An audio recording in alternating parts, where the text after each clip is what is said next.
কাছে আছে বাংলাদেশের অত্যন্ত পপুলার একটি ফর্ক এসআর সান্তুর এক্সপিএম 100 এর একটি কপি ফর্ক। এটা কপি ফর্ক হিসেবে অনেক বেটার একটি পারফরমেন্স দেয়। যারা বিগিনার স্ট্যান্ডার্ডের আছেন তারা এই ফর্কটা আর কি ইউজ করেন, তারপরে আস্তে আস্তে ফর্কের প্রাইস বা লেভেলটা আরো বাড়ান। এটা আমি বিগত 1 বছর ধরে ইউজ করতেছি। আমার যে সাইকেলটা ছিল ওটা বিল্ড করার প্রথম থেকে আমি এই ফর্কটা ইউজ করতেছি। এই ফর্ক ইউজ করতে হলে 6 মাস পর পর একটা সার্ভিসিং দিলে অনেক ভালো এবং অনেক বেটার একটা পারফরমেন্স পাওয়া যায় এটা থেকে। আজকে আমি এই ফর্কটা পুরো সার্ভিসিং করব এবং দেখবো এটার ভিতরে কি কি আছে। তো চলেন শুরু করা যাক আজকের ভিডিওটা। আসসালামু আলাইকুম everyone, it's Mali, welcome back another brand new video. তো আজকের ভিডিওটা হতে চলছে ফর্ক নিয়ে।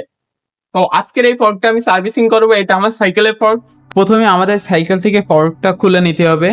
এর জন্য 5 নম্বর এলেঙ্কি দিয়ে ব্রেকটা আগে খুলে নেব, দেন তারপরে হেডসেটের 5 নম্বর এলেঙ্কি দিয়ে এটা খুলে নেব এবং তারপরে 4 নম্বর এলেঙ্কি দিয়ে হেডসেটটা লুজ করে নেব। সামনের চাকাটা খোলার জন্য দুই পাশে দুইটা নাটকে ঢিলা দিতে হবে। আমি 12 নম্বর গুটি এলেঙ্কি দিয়ে সামনের চাকাটা খুলে নিলাম। তারপরে সাইকেলটা উঁচু করে চাকাটা নিচে করলে আরামসে চাকাটা বেরিয়ে যাবে। দেন তারপরে আমাদের ফর্কটাও সেম ভাবে টান দিলে ফর্কটা বেরিয়ে আসবে। ইজিলি আমরা আমাদের ফর্কটা বের করে নিলাম। আমি অলরেডি ফর্কটা খুলেতে হাতে নিয়ে নিয়েছি ইন্টো দেওয়ার জন্য। তো দেখতেই পাচ্ছেন ফর্কের কি অবস্থা, এখনো একটু ক্লিন বা কিছু করিনি। তো প্রথমে ফর্ককে সার্ভিসিং করার জন্য আমাদের প্রয়োজন পিছনকের এই দুইটা নাট খুলতে হবে। প্রথমে আসেন খোলা যাক।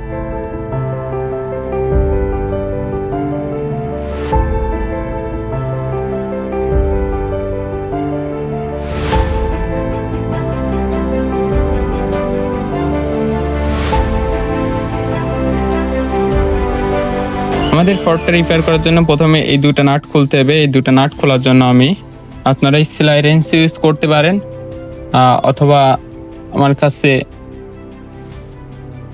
এই যে টুলস বক্স আছে, এই টুল বক্সের যে গুটিগুলো আছে এই গুটিগুলো ট্রাই করতে পারেন। আপনারা যদি এই গুটিগুলো ইউজ করেন তাহলে বেশি ভালো হবে, কারণ এর নাটে প্যাচ খুব সহজে কেটে যায়।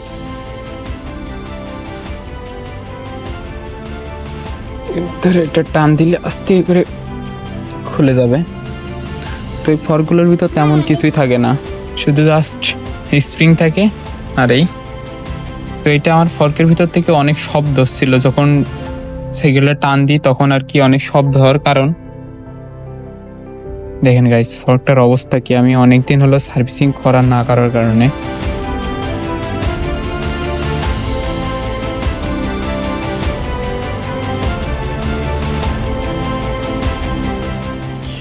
আর ফর্কটা যদি গাইস 6 মাস পর পর যদি আমি সার্ভিসিং করতাম তাহলে ফর্কের এই অবস্থাটা আর হতো না। আমি বিগত অনেক দিন হলো আমি ফর্কটা সার্ভিসিং না করার কারণে, বৃষ্টিতে ভিজার কারণে এই অবস্থাটা হয়েছে। এই ফর্ক থেকে অনেক শব্দ বের হচ্ছে, কারণ এই জায়গায় একটা রবার থাকে, এই রবারটা নষ্ট হয়ে গেছে। তো প্যারানে আমরা এখানে রবারও দিয়ে দেবো যাতে শব্দ না হয়। আপনারা এইখান থেকে খুলে না খুলেও আর কি রিপেয়ারটা করতে পারবেন। জাস্ট ওই দুটা নাট খুলে তো আপনারা এখানে এইটা জংটা পরিষ্কার করে এখানে গিরিশ দিয়ে, ভিতরে গিরিশ দিয়ে তো ওয়াশ করে নিতে পারেন। ওটা ওই 6 মাস পর পর এই শুধুমাত্র এটা করলেই যথেষ্ট, এটা না করলে হবে। তো আমরা এটা ভিতর থেকে দেখবো এর ভিতরে কি কি থাকে।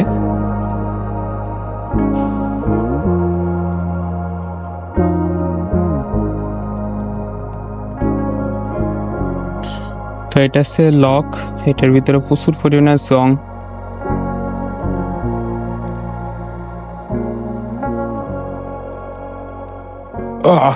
তো গাইস এটা ফর্কের ভিতরে এই কয়টা জিনিসই থাকে।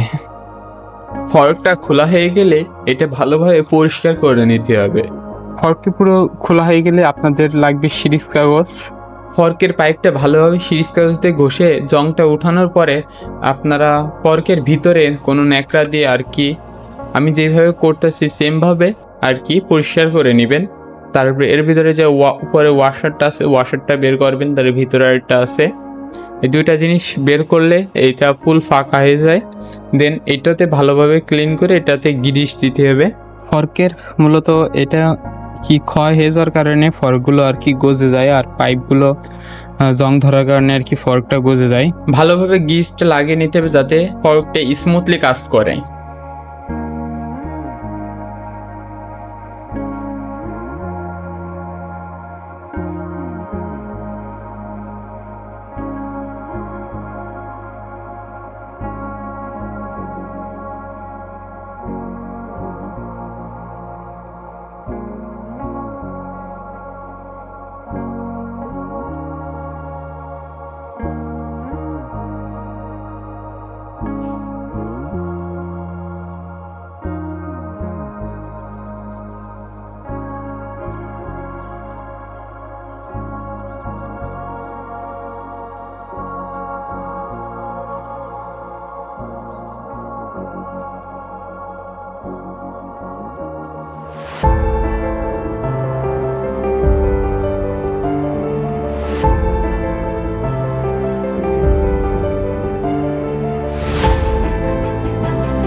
এখন সাসপেনশনের ফর্কের আর কি স্মুথনেস দেখেন, জাস্ট অসাম গাইস।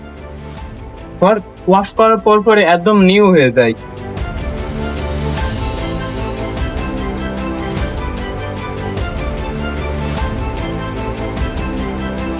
তো ভিডিওটি যদি ভালো লেগে থাকে অবশ্যই চ্যানেলটি সাবস্ক্রাইব এবং লাইক এবং কমেন্ট করে জানাবেন যে কোন টপিকের উপর ভিডিও বানানো উচিত এবং কি রিলেটেড কন্টেন্ট বানানো উচিত। আর কোনো সার্ভিসিং ভিডিও বা টিউটোরিয়াল প্রয়োজন হলে অবশ্যই কমেন্টে জানাবেন। তো আজকের মতন ভিডিওটি এই পর্যন্তই। দেখা হচ্ছে নতুন কোনো টপিকে নতুন কোনো ভিডিওতে। ততদিনের জন্য আল্লাহ হাফেজ।